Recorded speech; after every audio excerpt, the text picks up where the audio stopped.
What's up, fam? It's CJ, and we are here today to talk about Love and Marriage Huntsville. But before we get started, y'all know as always, make sure that you thumbs up this video and go ahead and subscribe to my channel while you're here. Also, share this video so that we can keep everybody else abreast of what's going on in these Love and Marriage Huntsville streets. With all that being out of the way, we will go ahead and get started. Now, tonight, we're going to talk about season 2, episode 16. And I believe this episode was called Something's Got to Give. And I don't know why. Well, I do know why it was called that, but we'll talk about it tonight.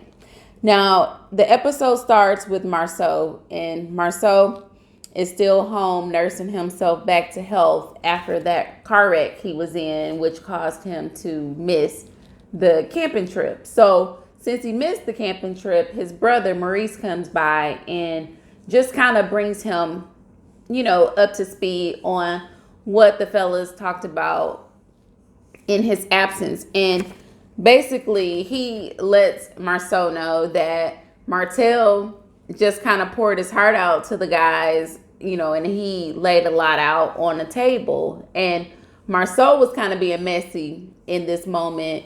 And he was asking him, he's like, I hear that Martel is, Father Abraham, and Father Abraham had many sons. Did Martel talk about anything like about that at the camping trip? And Maurice handled it really well. He's like, look, you need to talk to Martel and y'all discuss, what was talked about, which I like because Martel did sort of hold Maurice and Sadaric, made them pinky promise not to talk about anything that they discussed. So in holding, onto his word, he did tell him that he needed to talk to him himself, which I did like. So kudos to Maurice for actually keeping the secret. Then we go to Melody, and Melody is kind of encouraging her kids. She's sort of, giving them encouraging and empowering words, letting them know that their hair is their crown and it gives them power.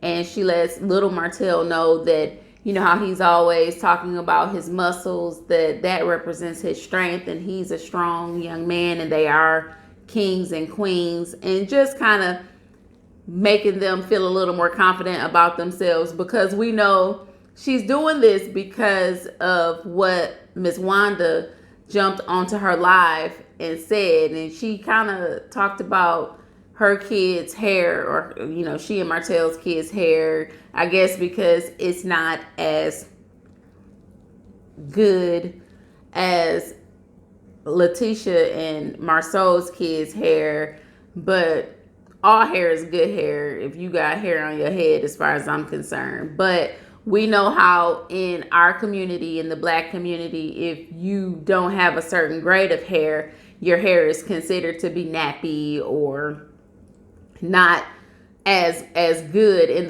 the term good hair really does bother me, because that creates a complex in our young girls, from, wee high all the way up to adulthood. But that's a different story for a different video.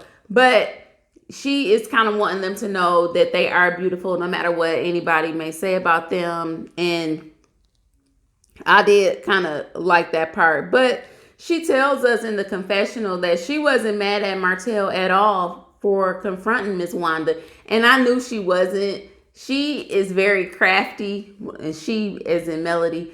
And she knew that Martel was going to get at Miss Wanda the moment he saw her regarding that, because that set him off. His kids is his trigger, and Miss Wanda pulled his trigger. So he was locked and loaded when he saw her. And so she wasn't mad about it at all. She let him go off on her about it, because those are her children as well. And she probably did feel a kind of way about it. But Melody at this point is not in any headspace to be going at people about stuff. So she let Martel be the bulldog in this sense. But kudos to her, because I probably would have did the same thing. But, you know, she calls Letitia to talk about it, because Letitia's always saying, if somebody has a problem with my mom, call me. You know, she was telling Kimmy that. And so she called her, and Letitia just says that,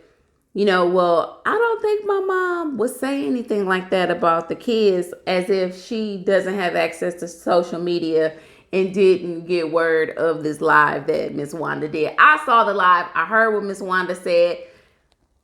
You could take offense to it if you wanted to. I think that it is very distasteful to bring children into a conversation, but Miss Wanda at the same time is her, I don't know, her way of thinking is just not normal. And I don't know if I would have been offended or not. I haven't come across that kind of problem. But as a parent, I mean, you don't want anybody talking on your children, period. And Miss Wanda, I guess she overstepped. And so they think that it's wrong. So Melody, you know, like a woman, calls Letitia, as she has requested they do when they got a problem with her mom. And so she just doesn't think, you know, she's making excuses for her mom.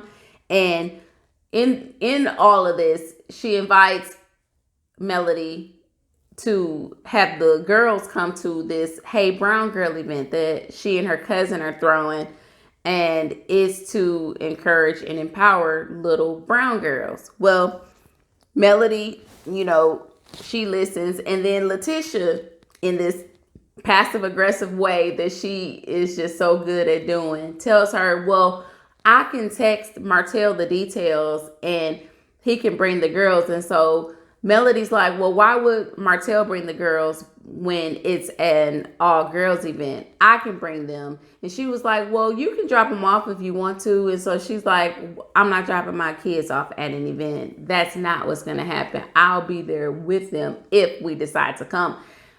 And I honestly don't think that she should have even invited them to the event if she was going to go about it that way. We know there is a lot of water under the bridge of Melody and Letitia, and they have a lot of things to unpack, a lot of things to discuss, but this could be a start. Now, it just really, Letitia is just really good at the passive aggressive game. I still love her to death. Don't get me wrong, but she's a pro at that. But anyway, we then see later, you know, Tisha's back from her school trip, and Marceau is still acting like he's just also hurt from this wreck that he was in, and he just kind of acting like a baby almost. So we learned that the kids were in Birmingham, and with Miss Wanda, she took them to Birmingham because Marceau was supposed to go on the camping trip, but we all know that those plans were canceled because of his wreck. And he says that this car wreck just kind of taught him, you know, that he needs to make every moment count. They need to make every moment count or something. And later on, we see, I'm going to just kind of go through this because I don't want to give y'all a play-by-play. I'm going to just kind of explain some key moments that happened, like in each scene, I guess. Anyway, we see Miss Wanda comes in with the kids, and she is implying that Marceau might have been doing something he didn't have any business doing when he got into the wreck, or with someone he didn't have any business being with.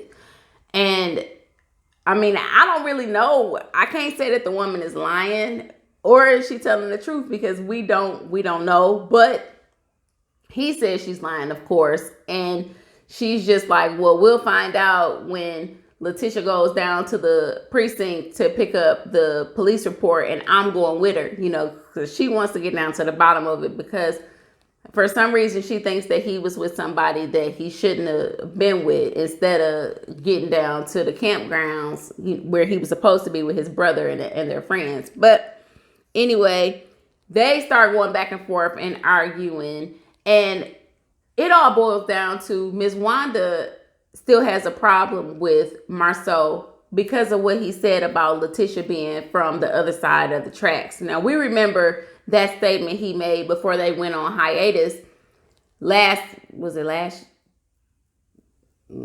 I guess in the summer or fall or whenever. But anyway, he basically, told her, and he says that he wasn't referring to Letitia. He was referring to Miss Wanda. They were raised differently. He was saying that Miss Wanda raised her in a different way than his mom raised, him and his family. But I think he said that, to take a dig at Miss Wanda. But anyway, she's still not over that because she keeps bringing it up. She brought it up this episode and she brought it up last episode. I didn't talk about it because I didn't see where it really made sense, but she keeps bringing it up. So I felt the need to kind of bring it up because this is something that obviously has bothered her. And so she is constantly in attack mode when it comes to Marceau because of how he feels about her daughter, which he says that it wasn't about the daughter, it was about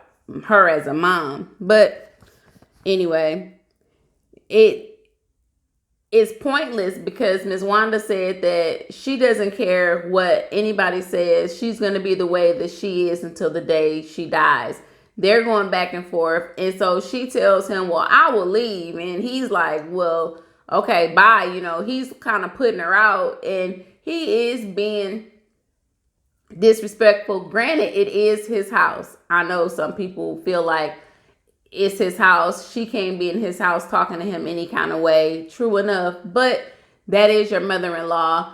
And there should be a certain line of respect when it comes to her. So Letitia is like mad because he's like talking to her mom any kind of way. So she's kind of stepping in and she's telling him, I wouldn't talk to your mother that way. Stop talking to my mom that way. And so to make a long story short, Miss Wanda leaves and she grabs, the other extra kids that she came in with, and they leave. And so Tisha is still pissed off because she feels like Marceau just really does the most when it comes to her mom, and that sometimes he needs to be the bigger person. But I think that she does make a lot of excuses for her mother, and that's probably never going to change because that's her mom. And we all know that her mom is the only person who rides for her 100% of the time, right or wrong. That's just how Miss Wanda is. And that is Tisha's idea of loyalty. So therefore, her mom can do no wrong in her eyes. And she feels like everyone else around her needs to adjust and kind of fall in line, which I don't agree with, but we can't tell her how to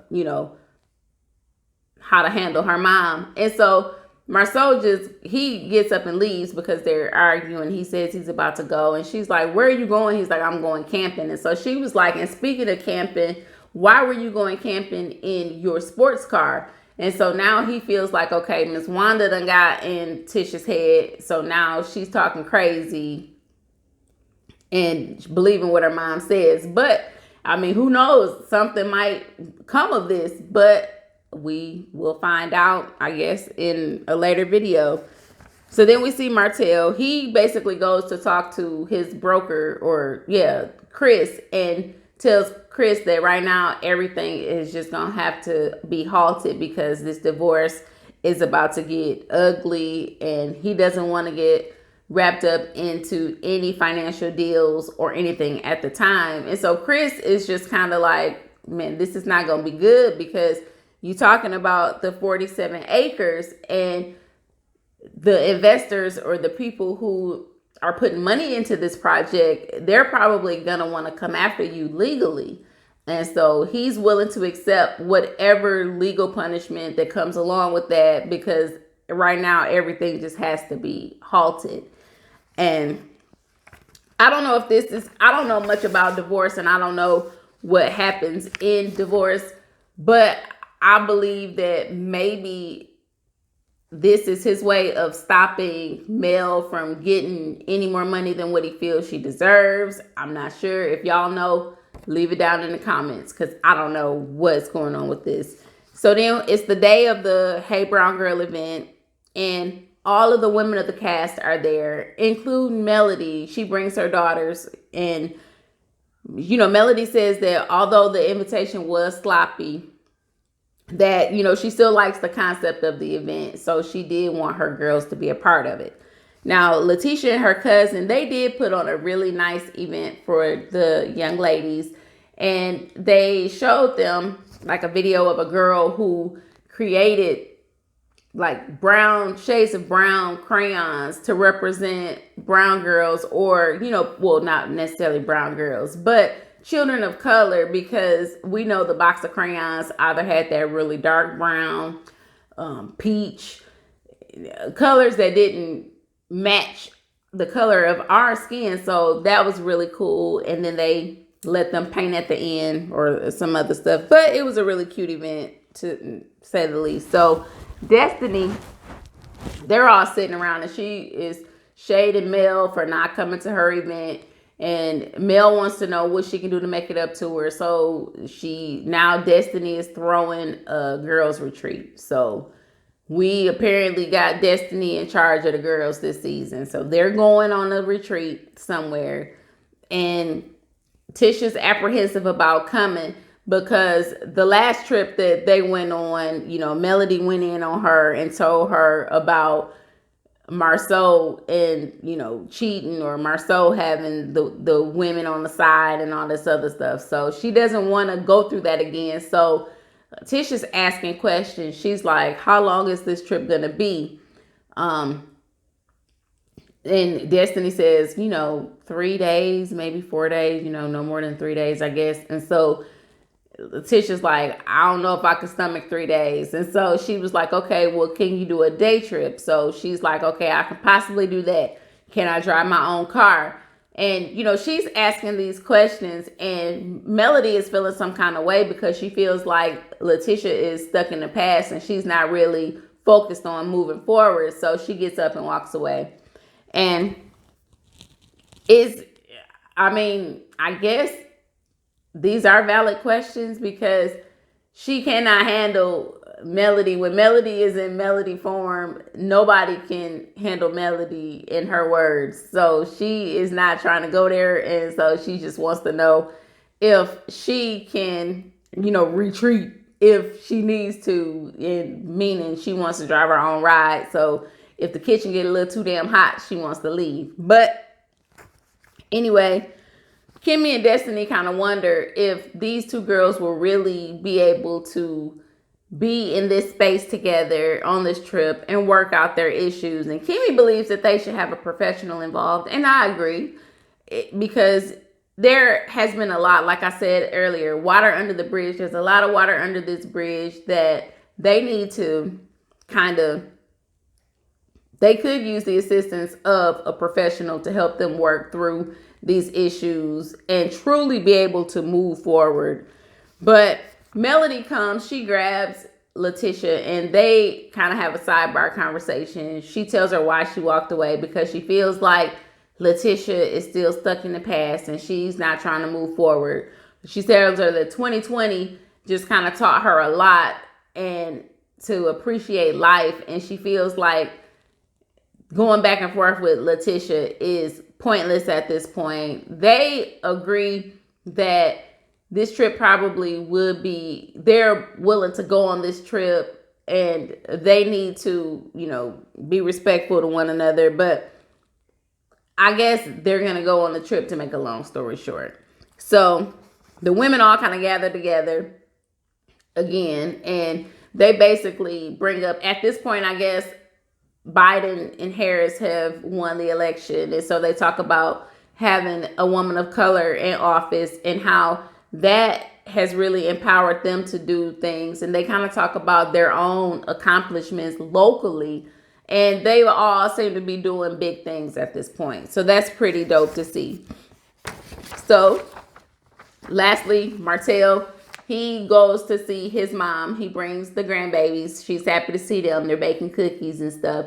Basically, he tells grandma or mama that, yes, the side chick is pregnant. And that breaks her heart, because deep down, she really does love Melody, and she was hoping that they would work out, they would really get together. And she gets emotional and she starts crying because she feels like, you know, Melody is going to always be her daughter-in-law. She loves her to death, and that, you know, she was really hoping that this was just a bump in the road for them and that they can get past this. And she still is holding on to hope. She's like, who knows, later on down the line, something may change and y'all, you know, y'all might get back together. But he confirms to mama knows that the baby is on the way now. And he says he regrets that it happened, blase, blase. And that was pretty much the end of the episode. I didn't want to make this video too long. If I left out anything that y'all want to talk about, like I said, we can always discuss it peacefully and respectfully in the comments below. And if you made it this far, I thank you for making it this far. And make sure that you join me for the next video that I make, whenever that may be. It may not be until the next episode of Love and Marriage Huntsville, but I don't know. Today, this was a rough week, so this was like my only video this week. But with that being said, thank you for watching. And like I said, don't forget to like, comment, and subscribe. Share also. And I will see you guys in the next video. Peace.